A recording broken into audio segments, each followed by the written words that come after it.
नमस्कार साथियों, आज हम बात करने जा रहे हैं भगवान भोलेनाथ के धनुष के बारे में। आपने रामायण में इस धनुष के बारे में अवश्य सुना होगा। जब भगवान राम का विवाह हुआ तब इस धनुष का चर्चा आया था। भगवान राम ने इस धनुष को भंग करने के बाद सीता माता से विवाह किया था। तो हम जानते हैं इस धनुष के रहस्य के बारे में। इस धनुष से संबंधित एक पौराणिक कथा है। एक कथा के अनुसार पिनाका भगवान शिव का मूल धनुष है जो विनाश या प्रलय के लिए उपयोग किया जाता है। मूल वाल्मीकि रामायण के अनुसार भगवान देवेंद्र द्वारा समान क्षमता के दो धनुष बनाए गए थे जो उन्होंने भगवान शिव और भगवान विष्णु को दे दिए और उनसे यह अनुरोध किया कि दोनों आपस में युद्ध करें, जिससे ज्ञात हो सके कि उसमें से सबसे शक्तिशाली कौन है। लेकिन युद्ध की शुरुआत होने से ठीक पहले आकाशवाणी हुई कि यह युद्ध विनाश का कारण बन सकता है और इसलिए यह युद्ध रोक दिया गया। आकाशवाणी होने पर रुद्र ने धनुष फेंक दिया जो पृथ्वी पर गिर गया, जिसे बाद में शिव धनुष कहा गया। पृथ्वी पर यह धनुष राजा जनक के पूर्वज राजा देवव्रत को मिला। हिंदू महाकाव्य रामायण में इसका उल्लेख है। जब श्री राम जनक की पुत्री सीता को अपनी पत्नी के रूप में जीतने के लिए इसे भंग करते हैं।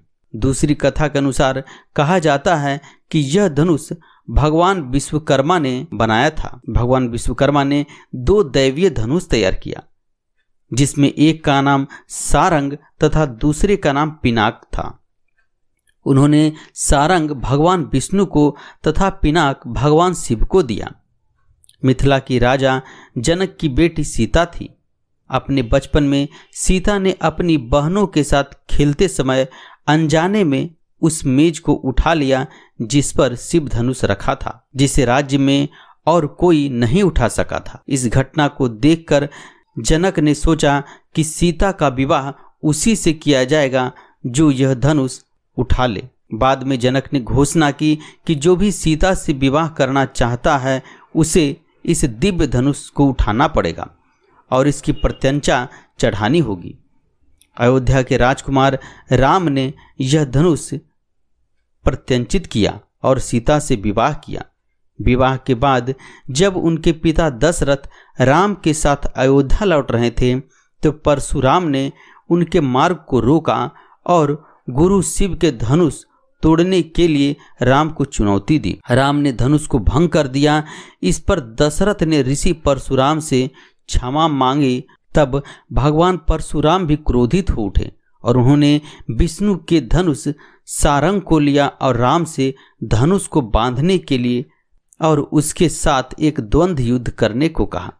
राम ने विष्णु के धनुष सारंग को लिया और इसे बांधा। इसमें एक बाण लगाया और उस बाण को परशुराम की ओर इंगित किया। वह महसूस करते हैं कि राम विष्णु का ही अवतार हैं। पिनाक के बारे में एक और कथा भगवान विष्णु और भगवान शिव के मध्य युद्ध पर आधारित है, जो रामायण के बाल कांड के 75वें सर्ग में वर्णित है। परशुराम ने सारंग को प्रत्यंचित करने की चुनौती देने से पहले भगवान राम को यह कथा बताई थी। कहानी इस तरह है। देवता भगवान विष्णु और भगवान की श्रेष्ठता का परिचय करना चाहते थे कि उन दोनों में श्रेष्ठ कौन है। तब उन्होंने भगवान ब्रह्मा से उनके बीच मतभेद पैदा करने के लिए कहा। युद्ध में भगवान विष्णु ने भगवान शिव और देवताओं को पराजित किया। भगवान शिव का धनुष पिनाक बेकार हो गया और भगवान विष्णु का धनुष सारंग प्रबल हो गया। यह धनुष पिनाक बाद में भगवान राम द्वारा तोड़ा गया था। भगवान राम ने परशुराम से सारंग को भी लिया और इसे सुरक्षित रखने के लिए महासागर के देवता वरुण को दे दिया था।